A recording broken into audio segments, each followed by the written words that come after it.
Voilà, mesdames et messieurs, bienvenue pour le premier webinaire organisé par BDO sur le thème du coronavirus.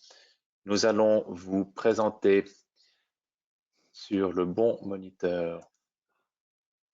Voilà, nous allons vous présenter les questions essentielles en lien avec les problématiques de droit du travail, mais plus particulièrement des indemnités pour réduction horaire de travail, ainsi que les allocations pour perte de gain.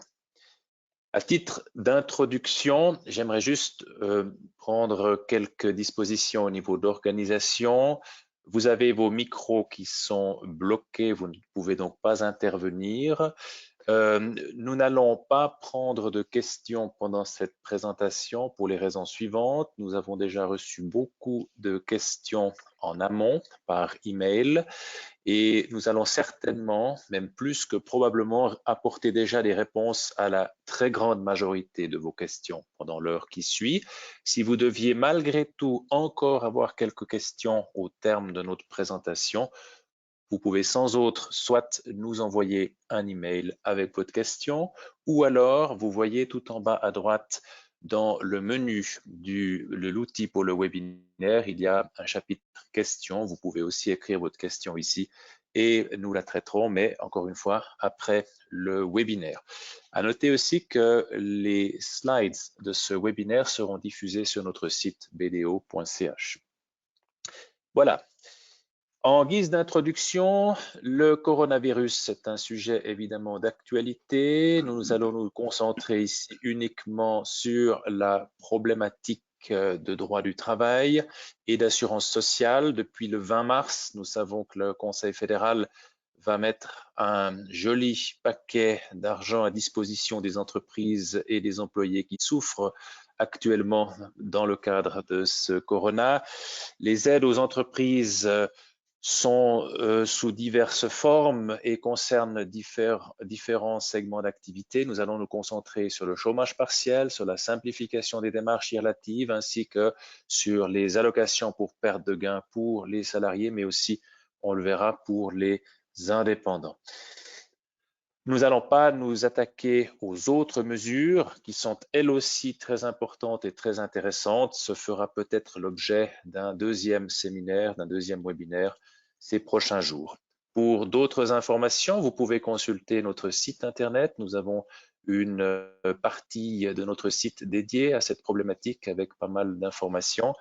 Et à ce titre, nous aimerions aussi énoncer les réserve d'usage, c'est-à-dire que, et c'est très très dangereux car tout change très très vite, ce qui est vrai aujourd'hui ne l'est plus demain. La fameuse ordonnance Covid-2 du Conseil fédéral qui existe depuis à peine une dizaine de jours a déjà été modifiée 5 fois. Donc, soyez prudents dans votre approche, consultez un expert ou une experte avant d'agir, car encore une fois, et je le redis, ce qui est vrai aujourd'hui ne le sera peut-être pas demain. Nous allons commencer avec mon collègue Nicolas Duc à vous présenter quelques aspects en lien avec le droit du travail. Vous verrez certaines des réponses que nous allons apporter dans ce chapitre, nous allons les reprendre en synthèse sous l'angle des assurances sociales à la fin de notre exposé. Sans plus attendre, Nicolas, je te cède la parole. Bonjour à toutes et tous, bienvenue également de ma part à ce webinaire consacré au coronavirus et à son impact sur l'économie. Donc, dans le domaine du droit du travail, c'est un sujet qui en soi est souvent très contextuel et très basé sur une pratique de cas en cas. Ce que l'on doit savoir, c'est que nous essayons d'analyser la situation sur la base des règles existantes, mais comme vient de le dire mon collègue Denis, dans un certain nombre de domaines qui sont en principe régis par le Code des obligations et la loi sur le travail, eh bien, le Conseil fédéral a déjà apporté des dérogations aux règles que l'on applique habituellement. Donc, fondamentalement, oui, les règles de droit du travail répondent aux questions posées par les coronavirus, mais un certain nombre d'adaptations sont requises et elles sont gérées, je dirais, au coup par le Conseil fédéral en fonction de l'évolution de la situation. Merci Nicolas. Un grand thème, c'est évidemment celui de la maladie d'un employé suite au coronavirus. Il s'agit dans ce cas-là d'un cas maladie comme n'importe quel autre cas maladie à partir du moment où, bien évidemment, il est attesté que l'employé est absent pour une raison qui ne lui est pas imputable directement. Donc, dans ce cas-là, on va appliquer les dispositions légales classiques. C'est l'article 324A du Code des obligations, les cas d'empêchement du travailleur. Le salaire va être payé. On verra plus tard dans les chapitres suivants qu'il existe pour certains cas, et notamment pour des cas de quarantaine, une solution subsidiaire avec des allocations pour perte de gain.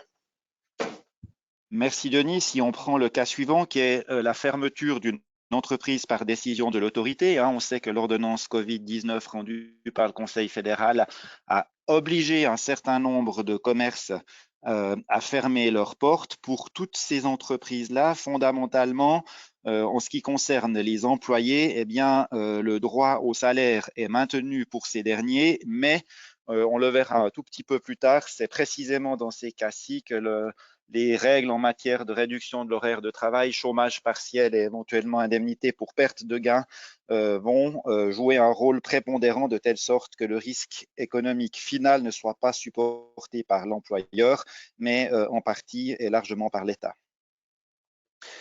Oui, merci Nicolas. S'agissant de la mise en quarantaine d'un employé, on précise ici mise en quarantaine médicale, donc pour des raisons liées au coronavirus. Ça ne signifie pas forcément que cette personne est malade, mais ça signifie que cette personne pourrait être malade ou porteuse du virus. Là, c'est un cas qui mérite aussi évidemment une approche au cas par cas, en ce sens que pour certains employés, il est possible de travailler à distance par télétravail ou home office. Et dans ce cas-là, on va le voir dans quelques secondes, la réponse n'est pas la même que pour un employé qui serait dans l'impossibilité d'effectuer du télétravail. Et on verra aussi que ça dépend pour quelles raisons il est empêché d'effectuer du télétravail. Ça va venir tout à l'heure. Donc, dans les grandes lignes, en principe, on a une continuation de paiement du salaire dans un cas de ce type, mais là aussi avec des mesures subsidiaires, notamment sous l'angle des allocations perte de gain, comme on le verra tout à l'heure. Si on passe maintenant aux employés qui ont des enfants qui sont scolarisés et qui du coup restent à la maison suite à la fermeture des écoles ou des crèches et qui sont ainsi limités ou empêchés partiellement de travailler, il y a un système en cascade qui est mis en place. Au fait, tout d'abord, la loi sur le travail, avant même le coronavirus, autorise aux employés de bénéficier d'un congé de 3 jours pour pouvoir trouver une solution alternative en cas de maladie de leurs enfants. Ça, c'est la règle de base. Cette règle de base, elle est complétée par l'article 324A du Code des obligations qui, sur la base de l'interprétation qu'on en fait aujourd'hui, impose aux collaboratrices et collaborateurs de continuer à être payés dans le cadre de cette possibilité ou de cet empêchement lié à la fermeture des écoles. C'est un cas qui a été longuement discuté la semaine dernière et maintenant la règle est relativement claire. Ce n'est pas une circonstance que l'on peut imputer fondamentalement à l'employé. Ce qui est intéressant, c'est que le Conseil fédéral a précisé au fait cette règle vendredi dernier, en ce sens qu'il a ouvert un crédit sous la forme d'allocation pour perte de gain qui s'applique si un certain nombre de conditions sont remplies. Donc, il faut que les enfants aient moins de 12 ans, que l'activité, donc l'école soit fermée suite à une interdiction, ce qui est le cas aujourd'hui. Et évidemment, il faut que la personne soit salariée, qu'elle paye des cotisations AVS et qu'elle soit assujettie à ces cotisations pour pouvoir bénéficier de ces allocations pour perte de gain qui vont être versées à l'employeur. Et le Conseil fédéral a également précisé que cette allocation ne serait évidemment pas versée pour les périodes de vacances scolaires officielles qui étaient déjà publiées bien avant l'arrivée de ce virus.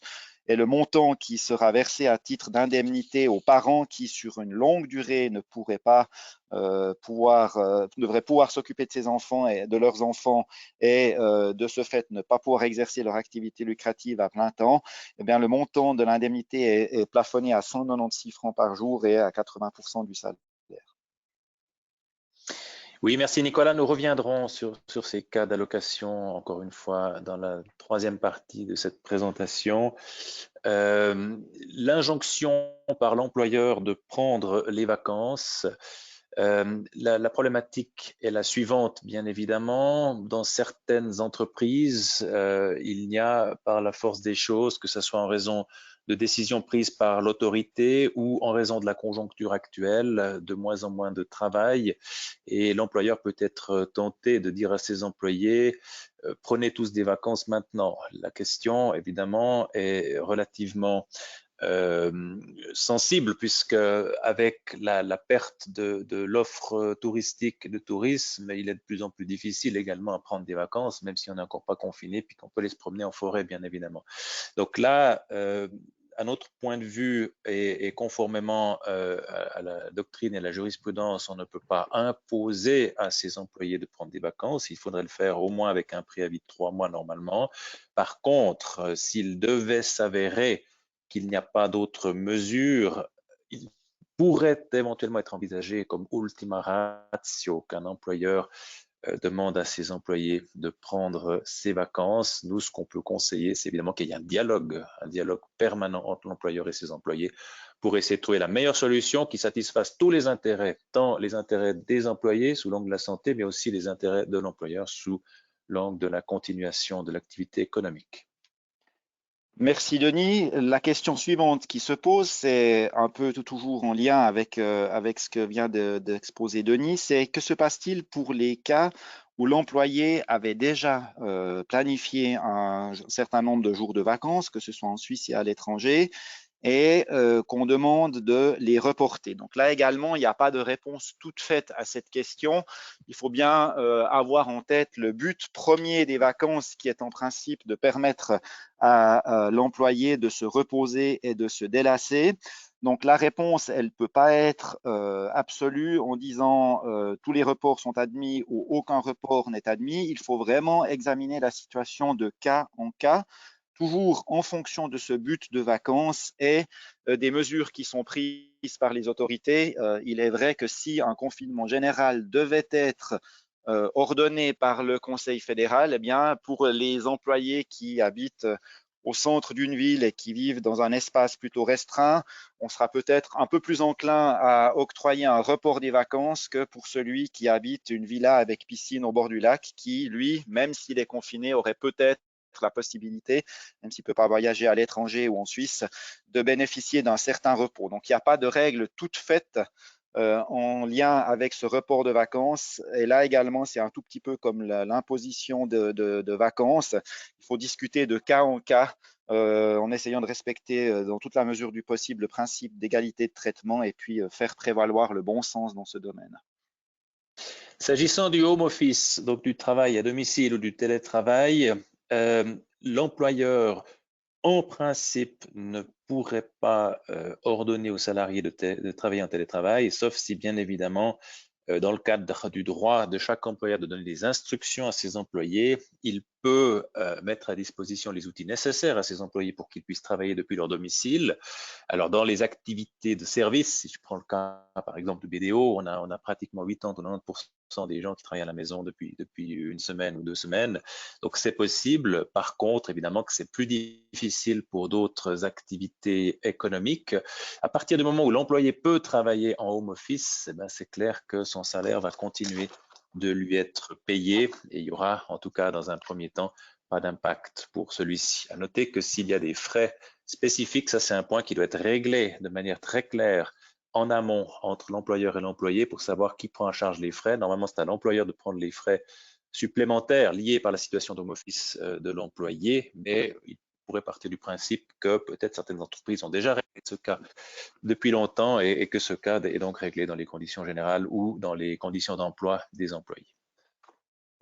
Merci Denis. Le dernier point, c'est les fameuses personnes vulnérables. Et là également, la réglementation a changé vendredi dernier suite à la dernière séance du Conseil fédéral, puisque s'agissant des fameuses personnes vulnérables, donc on dit que c'est celles qui ont plus de 65 ans et celles qui souffrent notamment de pathologies telles que l'hypertension artérielle, le diabète, des maladies cardiovasculaires, des maladies respiratoires chroniques, une faiblesse immunitaire due à une maladie, à une thérapie ou qui souffrent d'un cancer, ces personnes-là, les employeurs doivent permettre à ces personnes d'accomplir leurs obligations professionnelles depuis leur domicile, donc sous forme de télétravail en particulier ou autre.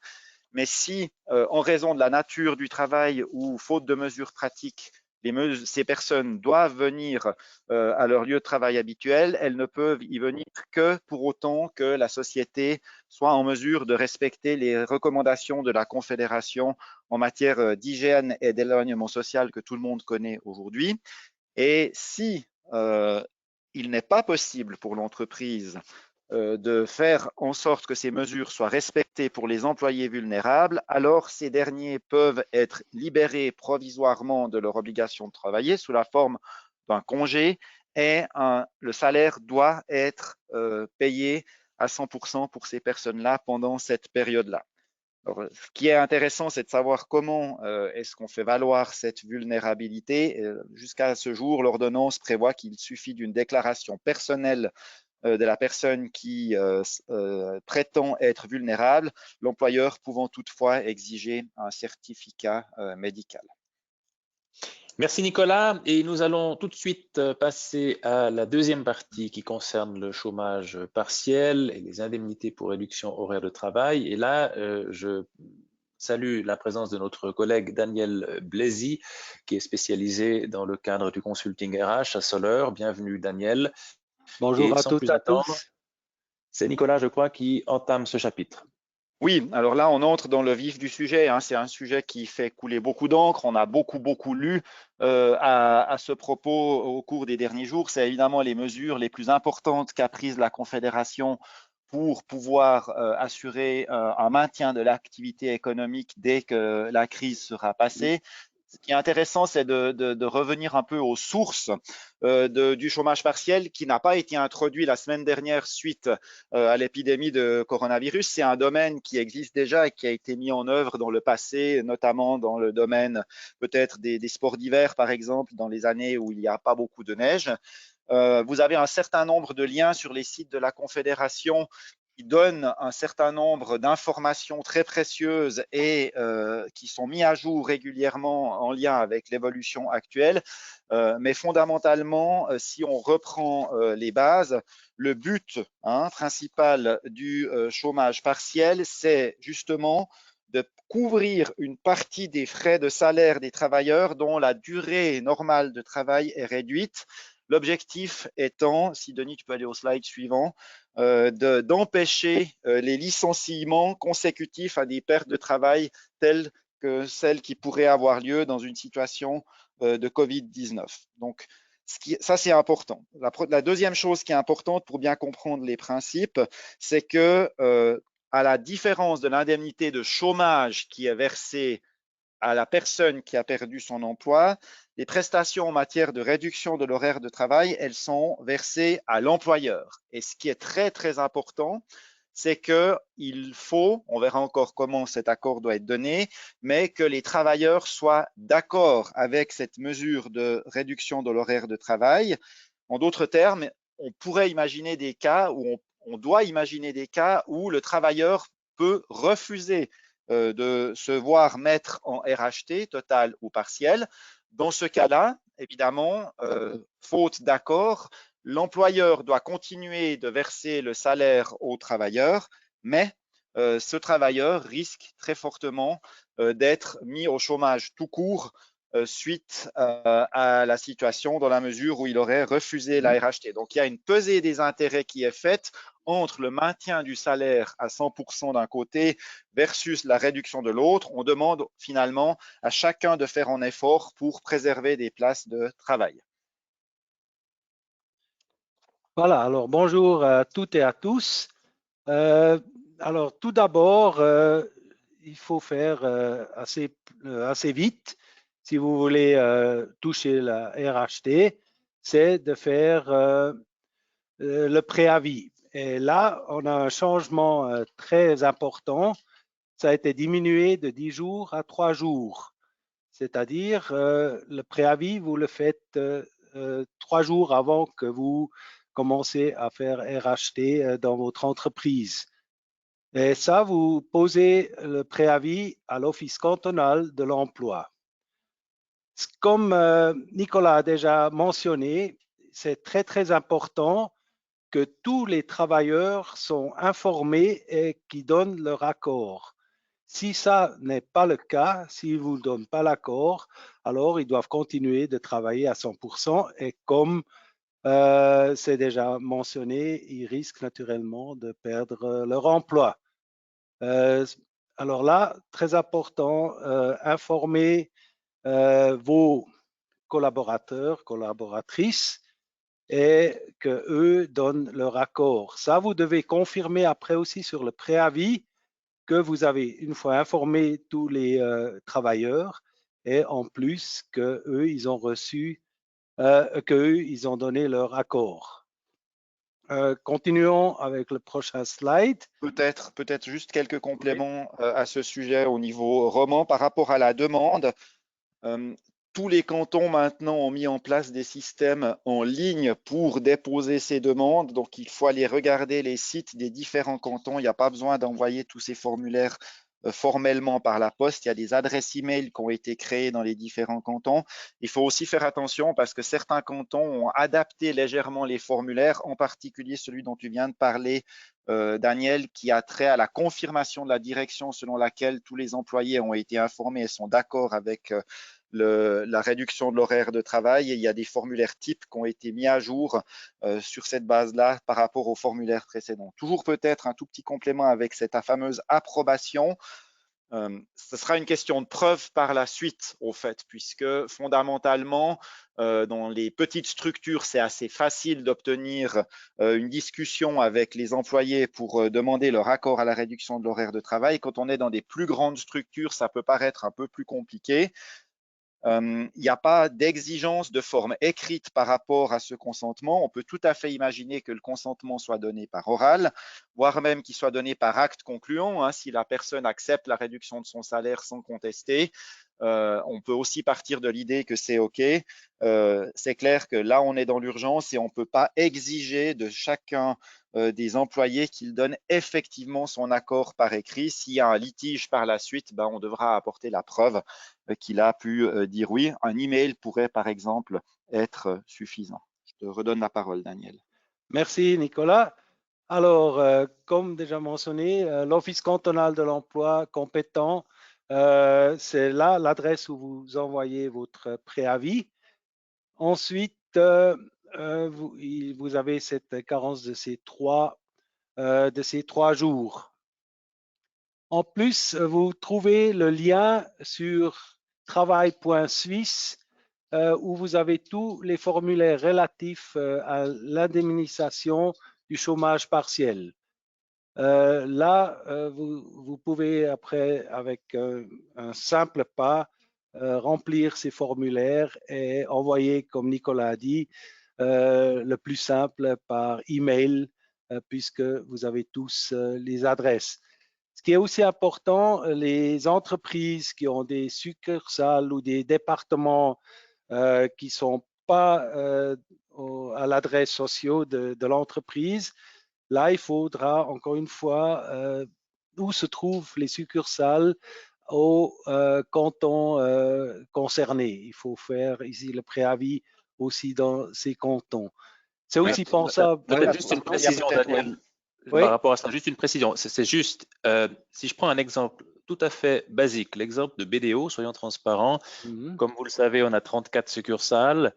On a une succursale à Lugano. Je n'ai pas besoin de vous expliquer ce qui se passe actuellement au Tessin. C'est clair que la succursale de Lugano, elle est fermée et qu'on a dû faire une demande RHT pour Lugano. Et vu que ça concerne que le secteur d'exploitation précis, succursale Lugano, on va l'envoyer à Lugano alors que le siège de BDO est à Zurich.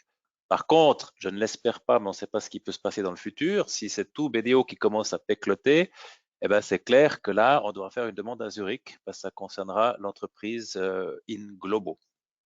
Et ce qui est peut-être encore intéressant, Denis, si tu permets, c'est que si on a différents secteurs d'activité, ce que la simplification qui a été rendue possible la semaine dernière, c'est qu'on doit faire la demande, on peut la faire dans un seul office, mais on doit continuer à remplir un formulaire par branche d'activité. Donc, si vous avez une entreprise avec différentes succursales comme BDO, on pourrait faire une seule demande groupée à Zurich, mais on devrait remplir un formulaire par succursale qui est concerné. Merci pour les précisations. Donc, je garde la main pour le slide suivant, qui est de savoir… Attends, un petit point encore, la caisse de chômage. Ça, je crois que c'est important, Daniel, tu précises, l'Office cantonal de l'emploi ne fait pas le même job que la caisse de chômage pour ces RHT. Oui, alors la caisse de chômage, elle envoie les indemnités à l'employeur et pas aux travailleurs. Ça, c'est très important. Ce qu'on va aussi encore entendre un peu plus tard aussi, les taux sociaux sont… Oui, Effectivement, donc on les prend après les taux sociaux. on les prend après, hein? OK, d'accord. Alors, Nicolas, les personnes assurées, Oui, avant tout à de fait. prendre les simplifications administratives en détail tout à l'heure. Exactement. Donc, ce qui est intéressant, c'est de savoir qui a droit et qui n'a pas droit au RHT. Donc, fondamentalement, ce que dit la loi, c'est que ont droit à l'indemnité tous les travailleurs qui ont achevé leur scolarité obligatoire, qui n'ont pas encore atteint l'âge ordinaire de la retraite, donc 64 ou 65 ans. Et ce qui est très, très important aussi, c'est que si le contrat de travail a déjà été résilié, eh bien, il n'y a pas droit à l'indemnité pour réduction de l'horaire de travail. Les travailleurs qui n'acceptent pas la réduction de l'horaire de travail, j'en ai déjà parlé tout à l'heure, puisqu'il n'y a pas d'obligation d'accepter ça. Évidemment que ceux qui n'acceptent pas la réduction de l'horaire de travail, eh bien, on doit continuer à leur payer leur salaire en plein et eux n'ont également pas droit à la RHT. Les travailleurs dont l'horaire de travail n'est pas suffisamment contrôlable n'ont également pas droit à la RHT. On pense en particulier aux personnes qui travailleraient sur appel de manière extrêmement ponctuelle. Ce qui est intéressant aussi, c'est que les personnes ou les travailleurs qui ne souhaitent pas accomplir leurs prestations de travail pour des motifs personnels, donc les gens qui refuseraient catégoriquement de venir au travail alors même que les mesures préconisées par l'OFSP sont parfaitement remplies, eh bien, ce sont des personnes qui, selon du droit du travail, sont en demeure de fournir leurs prestations. Et dans ce cas-là, il y a d'autres mesures au niveau du droit du travail qui entrent en fonction et ces personnes-là n'ont pas non plus droit au RHT. Et il y a un principe dit de subsidiarité. C'est clair que si dans l'entreprise, il y a une autre assurance à titre privé qui couvre les prestations, eh bien, dans ce cas-là, la RHT ne s'applique pas. Je peux donner un exemple tout à fait concret. Si vous avez malheureusement l'un ou l'autre de vos employés qui sont malades, que ce soit en lien avec le Covid-19 ou pas, évidemment que ce sont les règles relatives à la couverture du salaire en cas de maladie qui vont s'appliquer et pas forcément les règles relatives à la réduction de l'horaire de travail. Ces questions, on les traitera probablement dans un deuxième webinaire quand on traitera la manière dont on doit remplir les décomptes RHT mensuels. Merci Nicolas. On retourne du côté de Daniel pour rappeler brièvement les principales simplifications administratives qui ont été mises en place par le Conseil fédéral vendredi dernier notamment. Oui, merci. Alors, la justification, si est donnée par le virus corona, ça c'est très important de mentionner aussi dans le préavis. Alors, ça se déduit de 10 jours à 3 jours. Je me permets de faire un petit exemple. Par exemple, vous décidez aujourd'hui de mettre le préavis, d'envoyer le préavis, et après, vous avez ce délai de 3 jours. Alors, faisons l'exemple. Vous l'envoyez aujourd'hui. Alors, après, c'est mercredi, jeudi, vendredi. C'est 3 jours, dont alors le chômage partiel commencera lundi prochain, le 30 mars. Ça comme exemple pratique de cette réduction à 3 jours. Ensuite, la justification, comme déjà mentionné, justification est moins détaillée grâce, ou bien pas grâce, mais puisque si vous donnez après que la raison est ce virus corona. Même Ensuite, s'il faut peut-être préciser à ce oui, sujet que les cantons, en tout cas dans le canton de Vaud, je sais, ils demandent quand même un organigramme de la société et quelques oui, explications sur les raisons pour lesquelles le Covid a induit la demande RHT par rapport à une baisse de chiffre d'affaires, par rapport à une réduction du taux d'activité d'un certain nombre d'employés. On ne peut pas se limiter à écrire ouais. Covid-19 dans la ligne, on doit être un tout petit peu plus précis que ça. Oui, Il doit exact. C'est exister un aussi rapport de mentionné. causalité. Oui, c'est aussi mentionné sur le préavis ce que vous devez annexer à cet préavis. Ça, c'est très, très important. Hein. Ensuite, la comptabilité a été simplifiée, c'est-à-dire là, je vous propose vraiment que vous recevez un versement rapide d'envoyer après les comptabilités tous les mois. Faites aussi le préavis sur 3 mois, le maximum de 3 mois, c'est-à-dire 3 mois 100%. Et après, ça sera justifié avec les comptabilités que vous faites mensuellement. Alors, allez au maximum et n'oubliez après pas, puisque vous savez que la durée est sur 12 mois maximum pour si je dis bien, c'est 12 mois sur 2 années si vous êtes en dessous de 85%. Si c'est à 100%, vous avez encore les 4 mois. C'est-à-dire, quand vous faites le maximum sur 100%, 3 mois par exemple, et il ne faut pas oublier de faire après, au cours du 3e mois, nouveau la demande pour la suite. Ensuite, aussi, ce qui est très important, le délai d'attente n'existe plus. C'est-à-dire, il n'y a plus de carence, alors vous recevez les indemnités tout de suite. Alors, l'exemple que je vous avais dit avant, c'est-à-dire dès lundi prochain si vous faites le préavis aujourd'hui. Oui, et là, je précise qu'il y a beaucoup de confusion. On entend beaucoup de confusion. Il ne faut pas confondre ce délai de préavis qui est de 3 jours avec le délai de carence qui, lui, a été complètement supprimé dans le cas du coronavirus et qui concerne le délai de carence, le paiement des indemnités. Oui, merci Nicolas. Voilà. Je peux reprendre ce point effectivement. Si on regarde le droit à l'indemnité, hein, jusqu'à la fin de la semaine dernière, en réalité, il y avait un flou où la question n'était pas claire pour les apprentis et pour les personnes qui sont au service d'une organisation de travail temporaire. Et là, le Conseil fédéral a été très clair dans sa conférence de presse et dans les documents qu'il a édictés la semaine dernière. Le droit à l'indemnité a été étendu à ces personnes. Donc, si on est apprenti ou si on travaille pour une organisation de travail temporaire, on a aujourd'hui aussi droit à la RHT, ce qui n'était pas le cas dans le passé. Et un deuxième complément qui est extrêmement important, hein, on a eu beaucoup de questions la semaine dernière à ce sujet. Vous avez toutes les personnes qui sont qu'on l'on considère comme étant des personnes qui occupent une position similaire à celle d'un employeur ou qui travaillent dans l'entreprise de leur conjoint. Hein. Par personnes qui occupent une position similaire à celle d'un employeur, on parle par exemple de toutes les personnes qui sont à la fois associées de leur SARL et employés de cette dernière ou actionnaires de leur société anonyme et employés de cette dernière.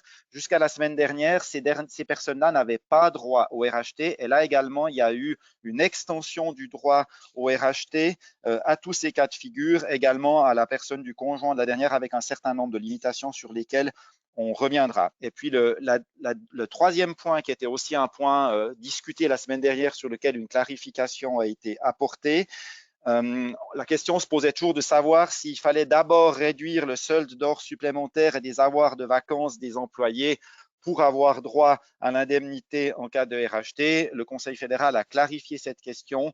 On n'a plus besoin de mettre ces soldes à zéro avant de faire la demande pour les RHT. Donc ça, c'était des précisions qui étaient bienvenues parce que ça donnait lieu à des discussions et à des questions qui étaient relativement délicates dans certaines entreprises.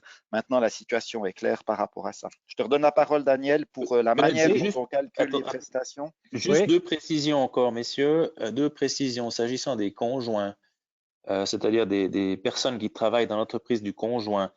Eux, oui, ils ont un droit à ces indemnités RHT. Par contre, c'est une indemnisation forfaitaire de 3 320 francs pour un poste à plein temps. Donc, c'est entre guillemets une goutte d'eau dans certains cas, mais enfin, c'est mieux que rien. Et puis, par rapport à toutes les personnes qui maintenant qualifient pour ces RHT, il y a aussi, on ne l'a pas mis sur le slide, les personnes qui ont un emploi de durée déterminée qui rentrent aussi en compte. Voilà, Daniel, côté technique. Denis. Oui. Côté technique, encore une fois, pour répéter, récapituler.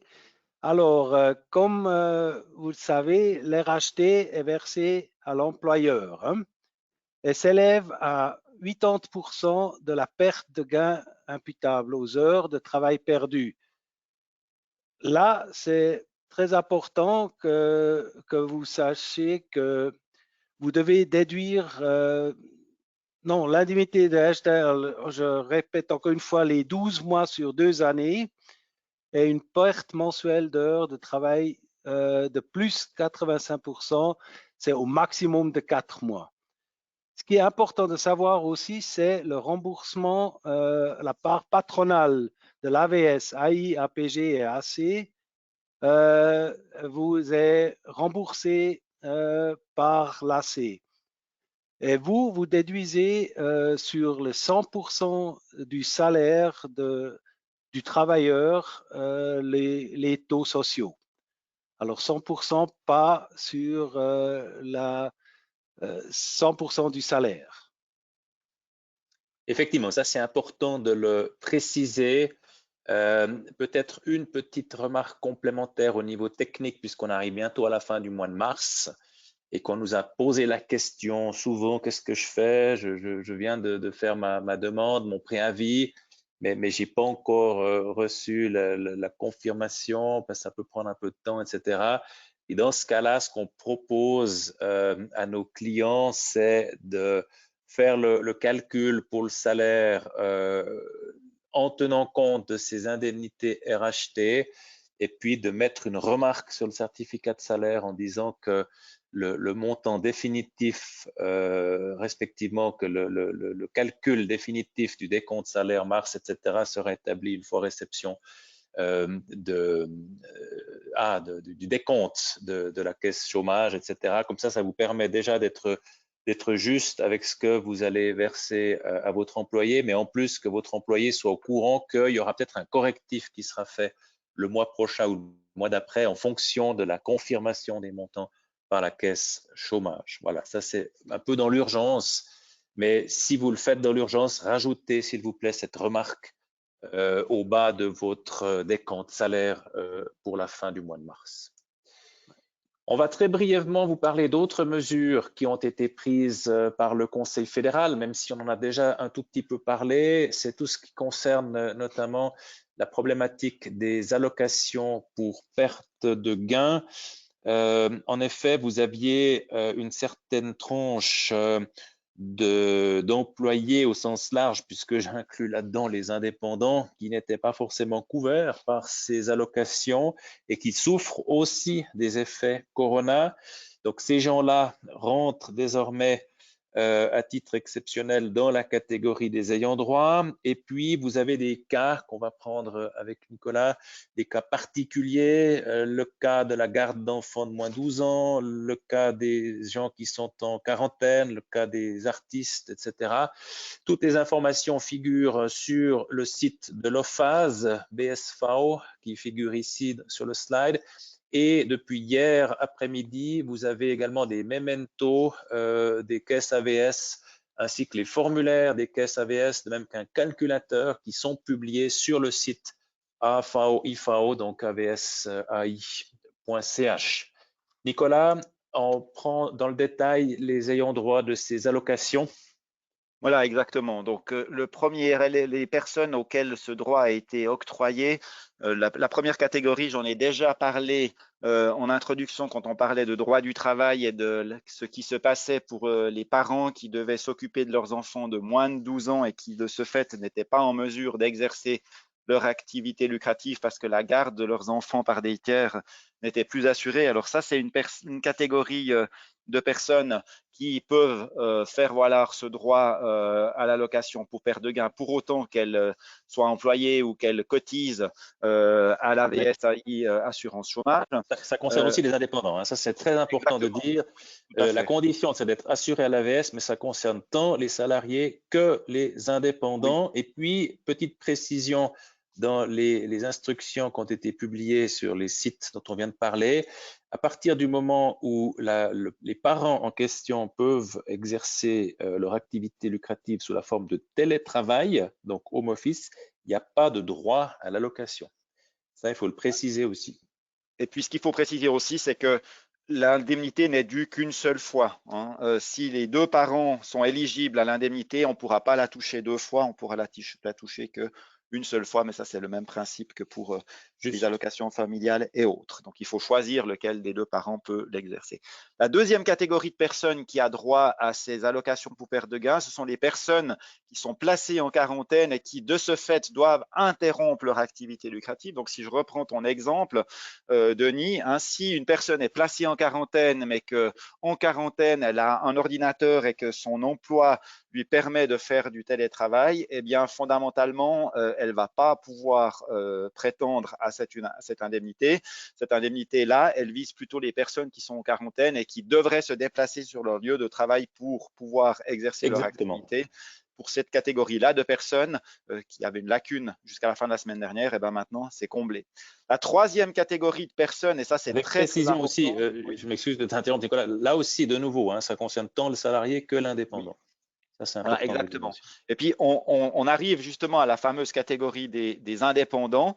Ça, c'était la grande lacune qu'il y avait dans le système des RHT jusqu'à la semaine dernière, puisque fondamentalement, en principe, les indépendants, si ils ne cotisent pas fondamentalement à l'assurance chômage parce qu'ils ne sont pas salariés, eh bien, ils avaient droit à rien du tout et le risque économique était entièrement pour eux.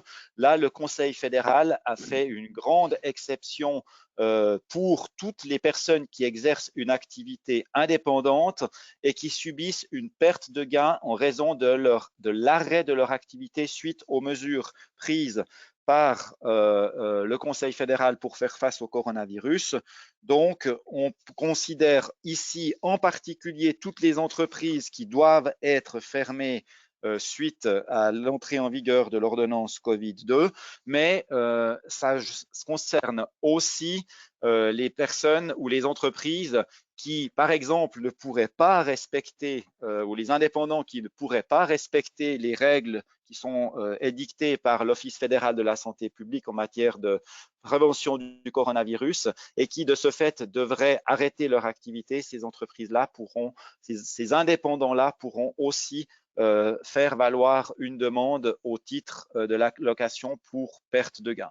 Et puis la dernière catégorie, alors elle figure en dernier parce qu'il y a peut-être un tout petit peu moins de personnes touchées que les trois premières catégories, mais le Conseil fédéral a aussi indiqué que les artistes indépendants dont les engagements ont été annulés puisque toutes les manifestations sont interdites et qui ont dû annuler leurs propres manifestations, eh bien eux également c'est des indépendants et du coup, ils peuvent prétendre à ces indemnités pour perte de gain.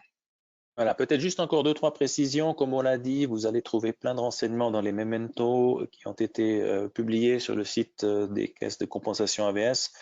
À noter que pour chacune des catégories, on précise quand le droit à l'allocation prend naissance, quand il s'éteint, combien de temps il dure, respectivement aussi où je dois déposer la demande. Et puis la coordination, on l'a déjà dit une fois, cette allocation est bel et bien subsidiaire, ça c'est très important, c'est-à-dire que si l'ayant droit perçoit déjà, que ce soit d'une autre assurance sociale ou privée, une prestation, eh ben, il ne va pas pouvoir cumuler avec l'allocation. Donc cette allocation, c'est un petit peu la poire pour la soif en quelque sorte.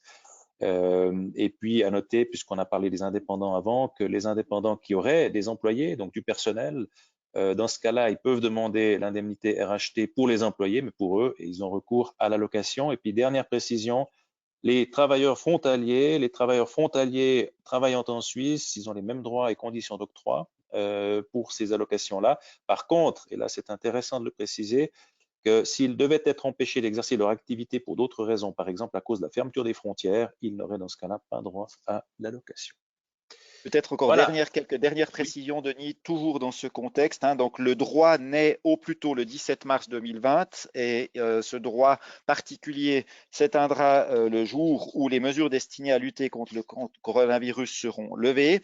Et puis, ces demandes doivent être faites il n'y a pas d'allocation qui sera versée automatiquement. Il faut faire une demande à la caisse de compensation. Donc, ce n'est pas la même procédure que pour les RHT où il faut d'abord passer par l'Office de l'emploi puis ensuite par la caisse de chômage. Là, on doit prendre contact avec la caisse de compensation et pas avec l'Office de l'emploi. C'est juste. Donc le 17 mars, effectivement, pour les employés en quarantaine et pour les travailleurs indépendants. Par contre, pour les écoles, c'est le 19 mars. Subtilité législative. Voilà, on va maintenant prendre sous forme de résumé, en quelque sorte, de tout ce qu'on vous a dit jusqu'à maintenant dans les 45 premières minutes de notre exposé, diverses situations personnelles.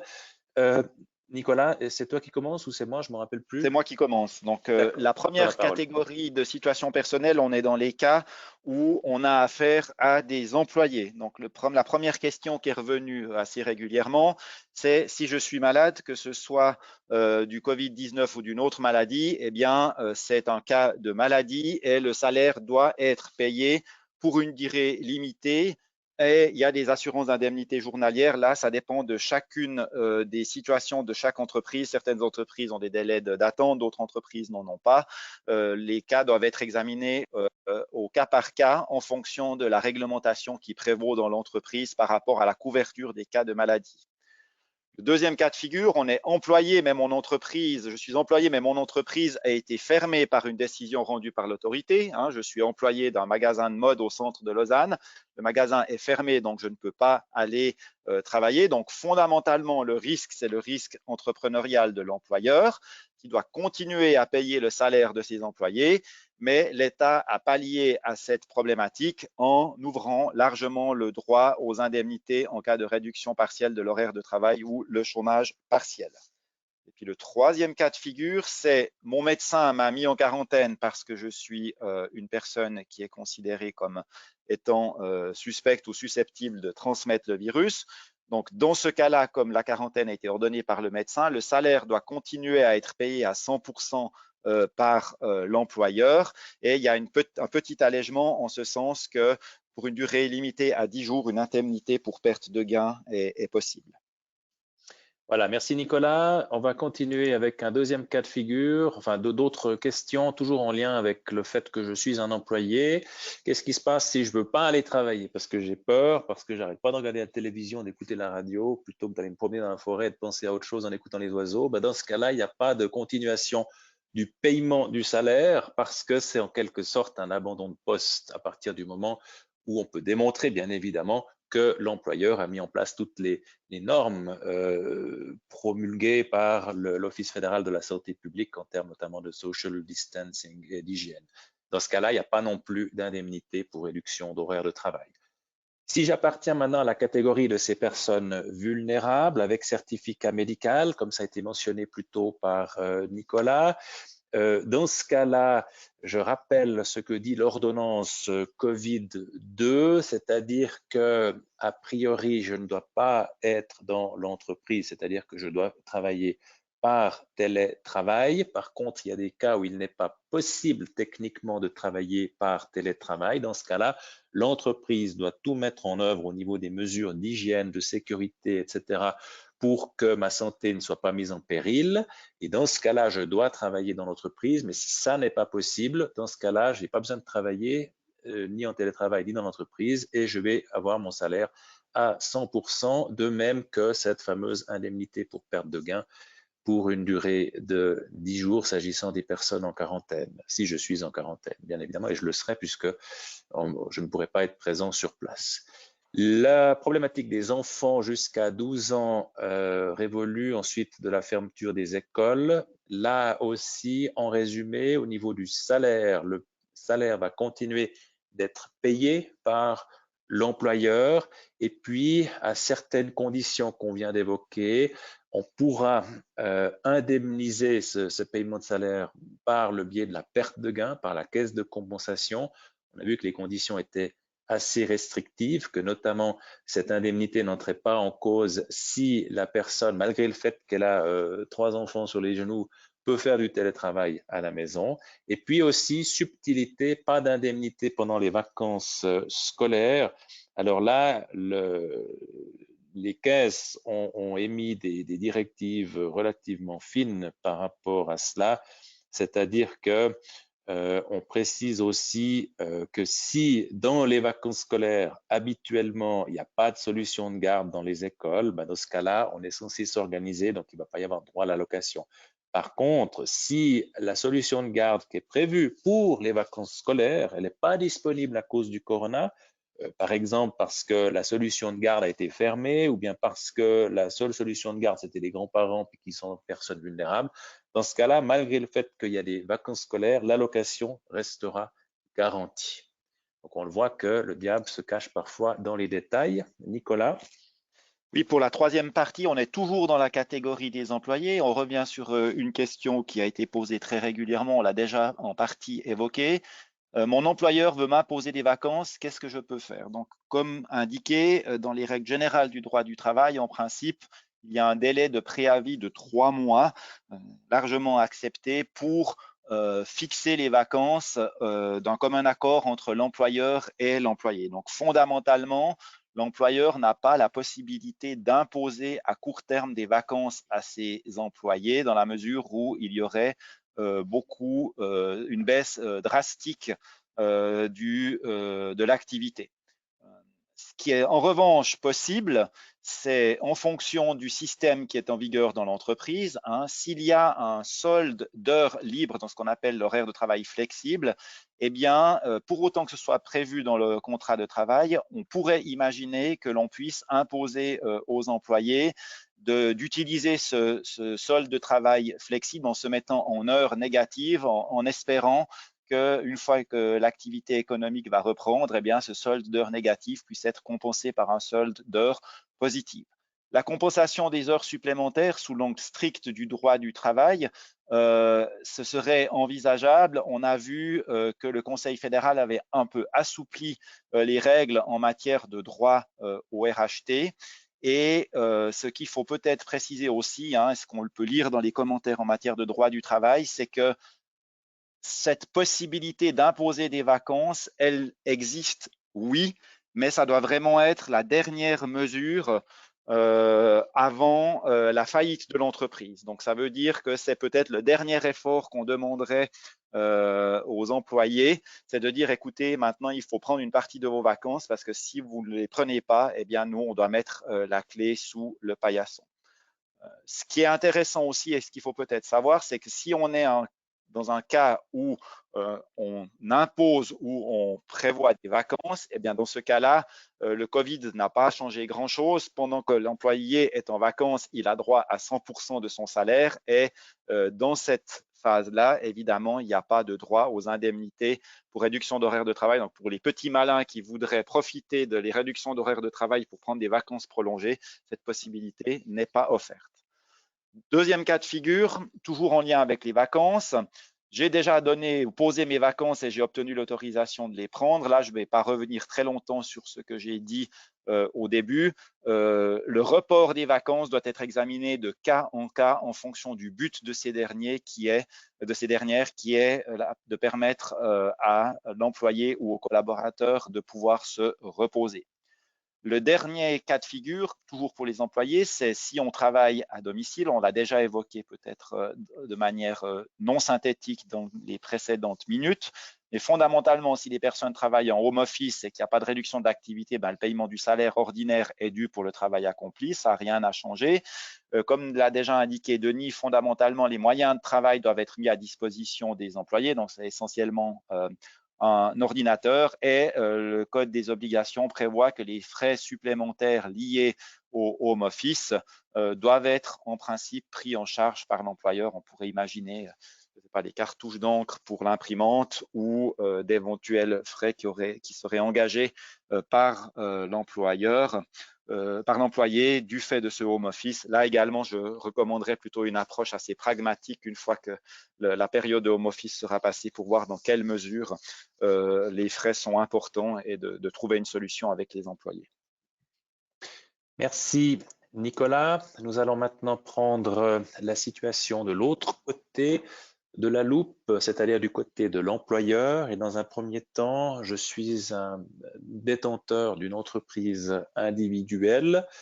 Et dans ce cas-là, c'est très simple. Si je suis le détenteur, c'est-à-dire l'ayant droit de cette entreprise individuelle, les prestations qui me concernent vont être traitées comme pour les indépendants. Ça vient juste après, les indépendants. Et puis, pour mes collaborateurs que je paye, bien évidemment que les prestations seront les mêmes que celles de l'employé. Et si je suis cette fois-ci un employeur, mais dans le cadre d'une société de capitaux, alors pour les collaborateurs, ce sont bien évidemment des employés. Et puis pour, on l'a vu tout à l'heure, les associés, les actionnaires, les cadres supérieurs, membres de direction, etc. Dans ce cas-là, on a effectivement un assouplissement qui a été apporté, notamment s'agissant des indemnités pour réduction de l'horaire de travail. Donc là aussi, la réponse sera apportée comme si je suis un employé. Je suis en fait salarié de mon entreprise et quand bien même je suis associé de celle-ci ou partenaire ou actionnaire, je suis considéré comme un employé par le Conseil fédéral. À noter aussi donc que depuis le 17 mars, c'est ce que je viens de vous dire, pour cette dernière catégorie de gens, donc le point 2, on a les indemnités RHT qui s'appliquent. On va passer maintenant dans le dernier de ces volets, c'est le volet des indépendants, Nicolas. Oui, donc je reprends la main. Donc si je suis indépendant et que je ne peux pas travailler parce que je suis malade, eh bien là, si vous avez conclu une assurance indemnité journalière qui couvre le cas de maladie, eh bien dans ce cas-là, c'est cette assurance qui va entrer en ligne de compte pour autant que le délai de carence soit respecté. Mais fondamentalement, il n'y a pas de droit à d'autres prestations lorsqu'une personne indépendante est malade. Deuxième cas de figure pour les indépendants, l'indépendant est en quarantaine ou son entreprise a dû être fermée par décision de l'autorité. Dans ce cadre-là, on revient sur ce qu'on a déjà dit avant quand on a parlé des indépendants. Il y a une indemnité pour perte de gain qui est possible, mais le nombre des indemnités est limité à 30 jours. Et si on ne peut pas travailler parce qu'on doit s'occuper de ses enfants, là également, on l'a déjà dit, la règle qui a été introduite par le Conseil fédéral s'applique aussi aux indépendants, mais on n'en a droit qu'à une seule indemnité par jour. Donc, si on a par exemple un couple où il y a un indépendant et un salarié, c'est ce qu'on a déjà dit, on a droit à l'indemnité qu'une seule fois et pas 2 fois. Voilà, merci Nicolas. Nous aurions fini avec le tour d'horizon. Je suis actuellement en train de consulter les nombreuses questions que vous n'avez pas manqué de déposer et je vous remercie. Comme annoncé tout à l'heure, on va y répondre de manière individualisée. Par contre, il y a 2-3 de ces questions auxquelles on peut déjà apporter une réponse maintenant. Comme je le disais avant, il y a une grande confusion entre le délai de préavis et le délai de carence.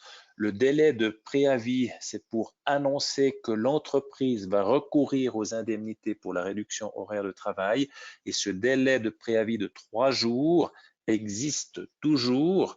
Notre collègue Daniel vous en a d'ailleurs donné un exemple tout à l'heure. Par contre, quand on parle de délai de carence, c'était le délai de 10 jours qui existait à l'époque pour le délai, si vous voulez, entre le premier jour de RHT et le jour pendant lequel vous allez recevoir l'indemnité. Il y avait un délai d'attente de 10 jours. Celui-ci n'existe plus. Par contre, le délai de préavis de 3 jours existe toujours. Ça, c'est important de le dire. Il y avait une autre question par rapport à l'assentiment du travailleur pour la réduction horaire de travail. Alors, ce qu'on a dit auparavant, et Nicolas ou Daniel, vous me corrigez, c'est qu'il n'y a plus aujourd'hui l'obligation d'utiliser le formulaire qui s'appelait assentiment de l'employé ou du travailleur. Par contre, sur le formulaire de base, c'est la direction qui atteste que les employés sont d'accord de manière groupée en quelque sorte pour simplifier les démarches. Mais comme l'a dit mon collègue Nicolas, peut-être tu peux encore le préciser Nicolas, il n'en demeure pas moins que même si on a simplifié les démarches, un employé pourrait toujours refuser d'être mis au régime RHT. Exactement, et ça c'est un droit fondamental de l'employé. On ne peut pas imposer la RHT à un employé. Ce que nous avons recommandé de manière pragmatique, c'est de fondamentalement faire la demande pour la plus grande catégorie de personnes possible, et puis de bien mentionner cette réserve, comme tu l'as dit Denis, dans le certificat dans le certificat de salaire de mars 2020, selon lequel le décompte est provisoire, et puis gérer les quelques cas de refus au cas par cas. Fondamentalement, dans la situation actuelle, on est parti de l'idée qu'il y aurait beaucoup plus de personnes qui accepteraient la RHT que celles qui les refuseraient, et puis on traitera les refus de manière ponctuelle. C'est plus simple que de devoir partir de l'idée que personne n'est d'accord et puis ensuite faire des adaptations très complexes, surtout que la période de paiement des salaires de mars approche maintenant dangereusement. Voilà, tout à fait. Et l'heure de terme de ce webinaire approche aussi dangereusement puisque nous sommes pile au bout de l'heure pour l'exécution de celui-ci. Nous allons donc, mes collègues et moi, vous remercier de votre participation très active. Nous avons une grande quantité de questions, comme déjà dit. Nous allons essayer d'y répondre de la manière la plus simple possible. Et nous ne manquerons pas de vous revenir. Nous ne vous garantissons pas une réponse aujourd'hui, bien évidemment. Par contre, dans le courant de la semaine, comme je l'ai dit, sous forme vraiment simplifiée. Si vous deviez néanmoins avoir besoin de plus d'informations ou d'assistance, notamment de la part de mes collègues qui s'occupent des comptes salaires à la fin du mois, mes collègues de la fiduciaire, n'hésitez pas à nous revenir, on vous aiguillera vers la bonne personne et on espère qu'on vous aidera ainsi à passer le cap relativement chahuté de ce fameux Corona. Voilà, on vous souhaite un bon appétit et même si c'est que 11h30 et une excellente journée malgré tout. Prenez soin de vous, de vos proches. Bonne santé, merci.